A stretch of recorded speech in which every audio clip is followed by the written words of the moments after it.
नमस्कार, आप देख रहे हैं अनुभवी आंखें न्यूज और मैं हूं आपके साथ संतोष गुप्ता। आइए देखते हैं बिहार की कुछ बड़ी खबरें।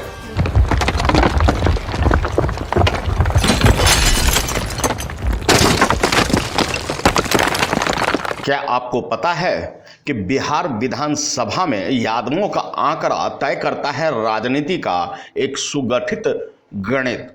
बिहार विधानसभा में हर चौथा विधायक यादव समुदाय से है। जी हां, आपको बता दें कि बिहार विधानसभा में हर चौथा विधायक यादव समुदाय से है, जिससे आप राजनीतिक ताकत यादवों का लगा सकते हैं, आकलन कर सकते हैं। सूबे का 16% यादव समुदाय राजद कोट वोट बैंक माना जा रहा है। एनडीए से लेकर पप्पू यादव तक की नज़र इस पर है। देखना है कि यादव समुदाय इस बार किसकी चुनावी नैया पार लगाएंगे। बता दें कि बिहार की सियासत में यादव अहम माने जाते हैं।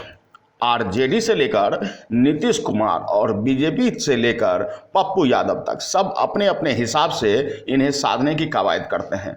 बिहार में हर चौथा विधायक यादव समुदाय से है और राजनीतिक ताकत का इससे आप आकलन कर सकते हैं। इन सब पर एनडीए से लेकर पप्पू यादव तक सब एक सधी हुई नज़र रखे हुए हैं।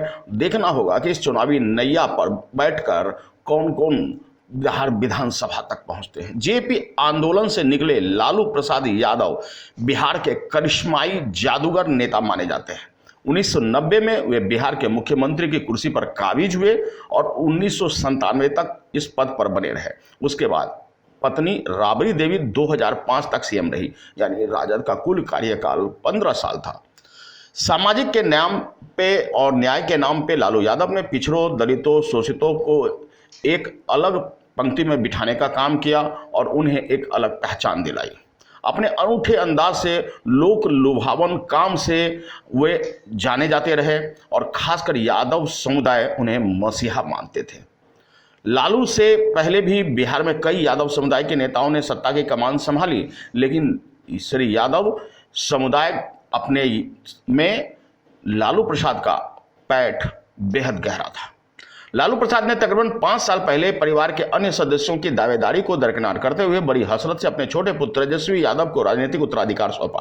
तेजस्वी के नेतृत्व में आरजेडी सत्ता में वापसी के लिए बेताब थी। महागठबंधन के लिए यादव सबसे महत्वपूर्ण जाति के तौर पर यादवों को लेकर यह संशय बना हुआ था कि वे खुलकर लालू प्रसाद यादव के साथ खड़ा रहते थे। क्या अब वो तेजस्वी के साथ भी खड़ा होंगे? जी हाँ, आपको बता दें कि 16% यादव मतदाता बिहार में हैं और आरजेडी का परंपरागत यूं कहिए कि आरजेडी के ही वे वोटर्स माने जाते हैं। लालू के इस मूल वोट बैंक यादव समुदाय पर बीजेपी से लेकर जनता दल यूनाइटेड सभी उस पर अपनी पैठ बनाने की कोशिश में लगे रहते हैं। 2000 में बिहार में यादव विधायकों की कुल संख्या 64 थी, जो 2005 में 54 हो गई घटकर, और 2010 में संख्या घटकर 39 पर आ गई थी। लेकिन 2015 जब नीतीश और लालू मिलकर चुनाव लड़े तो यह यादव समुदाय में 61 पहुंच गई। यादवों का वर्चस्व किस तरह बिहार विधानसभा में है, इसकी बानगी को भी जरा समझिए। 2015 के विधानसभा चुनाव में लालू यादव की पार्टी 101 सीटों पर लड़ी थी और जीती थी। 101 सीटों पर चुनाव लड़ा, जिसमें से 48 सीटों पर यादवों के टिकट दिए गए थे, जिनमें 42 सीटें वे जीतने में सफल रहे। अति पिछड़ों को गोलबंद कर नीतीश कुमार सत्ता तक पहुंचने में कामयाब हुए थे। यादव राजनीति को एक तरह से 101 सीटों पर लड़ी जेडीयू ने भी 12 टिकट यादवों को दिए और 11 में जीत दर्ज कर ली। कांग्रेस ने भी 41 में से 4 यादव प्रत्याशी उतारे थे, जिनमें से 2 को जीत मिली। यानी सब में यादव बहुल या यादव समुदाय के जो भी टिकट लेकर उतरे लगभग उन्होंने जीत दर्ज की। भाजपा के नेतृत्व वाले एनडीए ने भी 2015 के चुनाव में यादव राजनीति को साधने की कोशिश की। उन्होंने कुल 26 यादव प्रत्याशियों को उतारा था, जिनमें से 22 बीजेपी के और 2 एलजेपी के, 2 मांझी की पार्टी हम की ओर से थे। बीजेपी से 6 यादव जीत कर आए और बीजेपी से लेकर नीतीश तक अपने यादव नेताओं को आगे कर आरजेडी के परंपरागत वोट में सेंधमारी करने में अब भी लगे हुए हैं। आरजेडी 15 सालों तक सत्ता में रहने के चलते पिछड़ों से एक अलग समूह के रूप में विकसित हुए। दलितों और यादव समुदाय, मुस्लिम समुदाय के वे मसीहा बनते चले गए, उनके लिए काम करते रहे और एक अलग पहचान उन्होंने बनाई। यादवों के खिलाफ गोलबंद होने के कारण दूसरे पिछड़े अति पिछड़ों को गोलबंद कर नीतीश भी इस कामयाबी हासिल करने में लगे रहे। बता दें कि इन सब की जोड़ी ज़्यादा दिन कामयाब नहीं रही। लालू नीतीश ज़्यादा दिन तक साथ नहीं चल पाए और गठजोड़ टूट गई। लेकिन यादव समुदाय की बात अगर हम करेंगे तो यह तय है कि बिहार की सियासत में यादवों की अपनी पहचान है, अपनी पकड़ है और वे एक खास घेरे को तय करते हैं कि किसे कितनी अधिकार के साथ बिहार में पैर जमाने दिया जाए।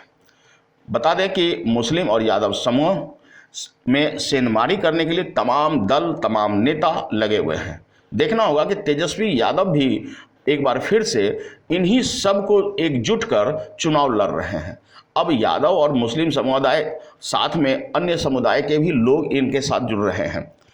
ऐसे में यादव समुदाय के सामने नीतीश, भाजपा, एनडीए और महागठबंधन कांग्रेस, राजद, पप्पू यादव, लोक जनशक्ति पार्टी, इन सब से यादव समुदाय को कितनी टिकटें मिलती है और ये सब किस तरह बिहार सरकार को बनाने में, बिहार के मुख्यमंत्री को बनाने में, बिहार विधानसभा पहुंचने में सरकार की मदद करते हैं। बहरहाल आपको बता दें कि लालू की जो करिश्माई छवि थी वे उनके बेटों में फिलहाल नहीं है, लेकिन एक बार फिर से तेजस्वी नई जोश, नए उत्साह के साथ यादव समुदाय को एकत्र कर चुनावी मैदान में आए। देखना होगा कि यादव समुदाय किन्हें अपनी सहमति देती है और चुनाव जिताती है। अगर आपने अब तक हमारा चैनल सब्सक्राइब नहीं किया है तो सब्सक्राइब करें और बेल आइकन अवश्य दबाएं ताकि खबरों का नोटिफिकेशन आपको मिलता रहे।